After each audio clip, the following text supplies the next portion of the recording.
बेटा देख लेना, बहुत ही सोच समझकर और कुछ ढंग का ही ले जाना। अपनी बहन के लिए कोई गिफ्ट राखी है, साल में एक बार ही आता है। इकलौती बहन है तुम्हारी, और बहू तुम्हारी भी इकलौती ननद है, इसलिए उसकी ससुराल में बेइज्जती मत करवाना। राखी पर कुछ अच्छा गिफ्ट देकर भेजना अपनी ननद के लिए। लेकिन माँ जी, हम तो हर बार अच्छा ही देते हैं, जितनी हमारी औकात रहेगी हम उतना ही देंगे ना। बस बहू, दिखा दिया ना तुमने अपनी औकात, यही तुम्हारी औकात है। खुद के लिए, खुद की बहनों के लिए तो बड़े पैसे निकलते हैं तुम्हारे पास से, और ननद के नाम पर औकात का रोना रोने लगती हो। तुमसे तो बात ही करना बेकार है। बेटा तू तो समझ, यह तो भाभी है, यह तो उसे एक भी देना नहीं चाहेगी। खुद के मायके लुटाने को कहो तो तिजोरी खाली कर देगी, लेकिन तुम्हारी बहन को तो केवल तुम ही समझो। अब इससे ज्यादा मैं तुम दोनों को कुछ भी नहीं समझा सकती। देख लिया रोहन जी, अपनी माँ की चालाकी। बेटी के लिए कितनी चिंता है, हर बार इतना अच्छा गिफ्ट देने के बाद भी पहले से आकर धमकाती रहती है। मुझसे कहती है कि वह तुम्हारी इकलौती ननद है, साल में एक ही बार राखी आती है, और जब खुद के देने की बारी आती है तो खुद के ननद के लिए कुछ देना होता है। उसकी बारी आती है तो उनकी तिजोरी खाली हो जाती है। जो राखी का त्योहार इनकी बेटी के लिए है, वही तो इनकी ननद के लिए भी है ना। कल बुआ जी कैसे रो रही थी फोन करके।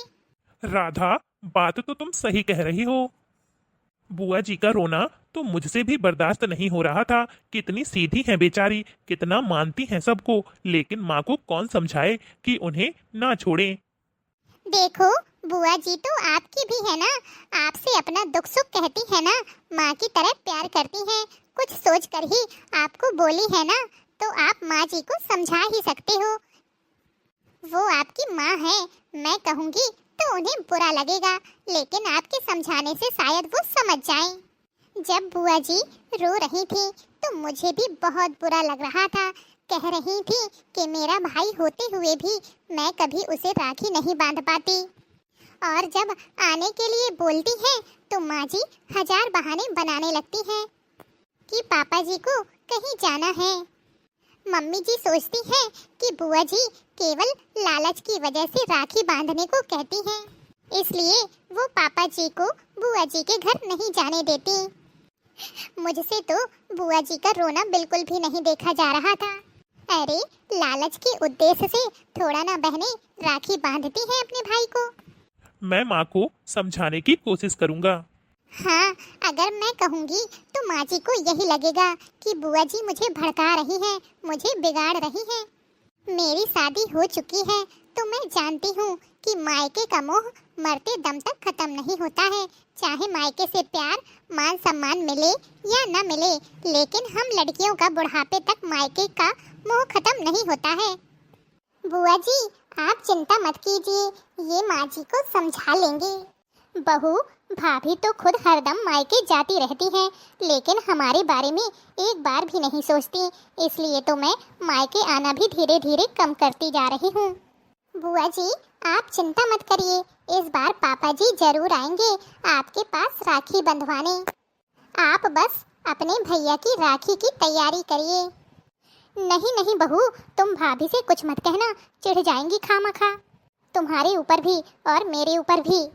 बुआ जी आप टेंशन मत लीजिए, मैं ऐसा कुछ भी नहीं करूंगी कि माँ जी आपको कुछ कहें। बस आप अपने भाई के लिए राखी की तैयारी करिए, पापा जी इस बार जरूर आएंगे। अच्छा, तो यहाँ पर ये खिचड़ी पक रही है। बहू, माँ जी आप ला फोन मुझे तो दे। अरे नहीं जीजी, बहू को तो कुछ पता ही नहीं है, यह तो बस ऐसे ही बोल देती है। आपके भाई को तो उस दिन कहीं जाना है, उन्होंने मुझसे बोला था कि सुबह सुबह ही निकल जाएंगे और आने में रात भी हो सकती है। बहू के झूठे आश्वासन पर मत रहना।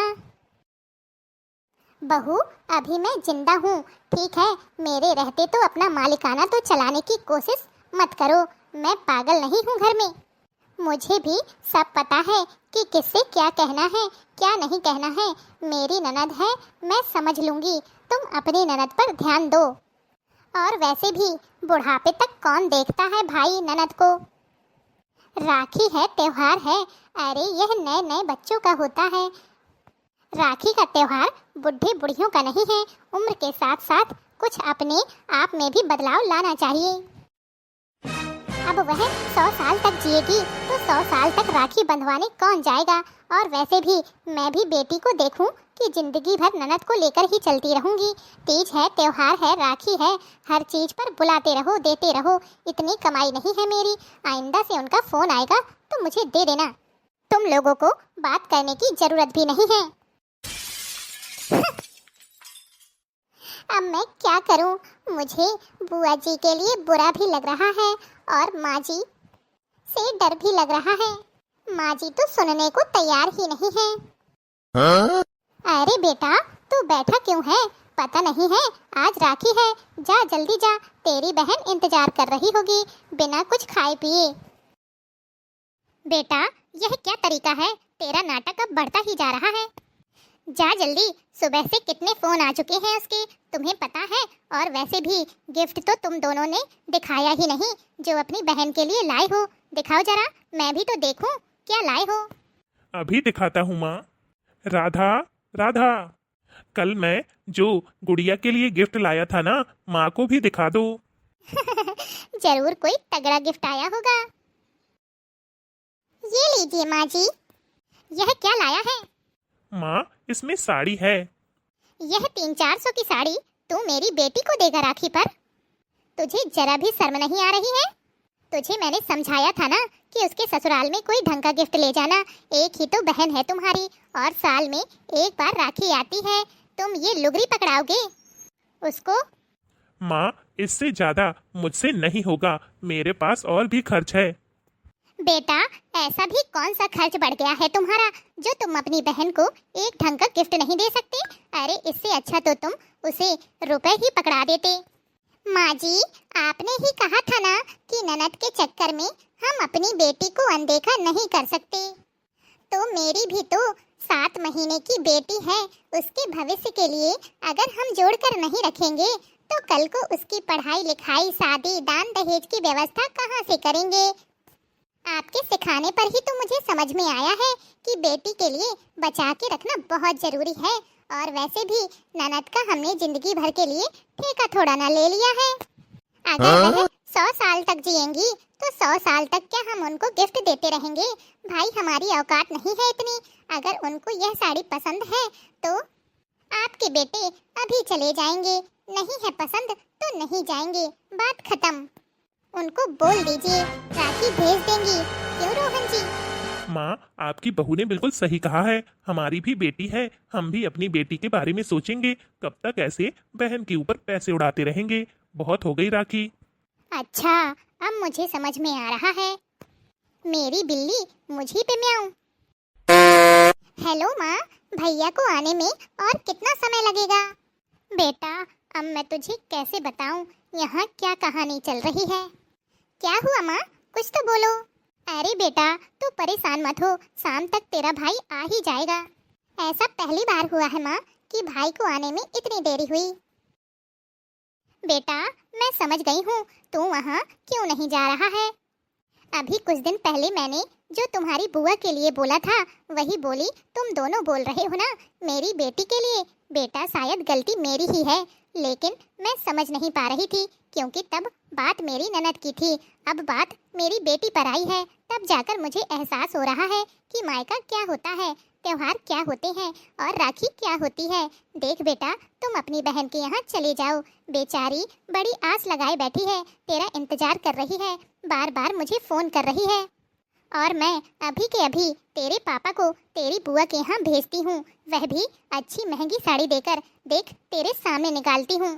मैं अच्छी साड़ी भेजूंगी तुम लोगों की बुआ को। मुझे समझ में आ गया है कि मैं गलत थी। जा बेटा, अपनी बहन के यहाँ जा।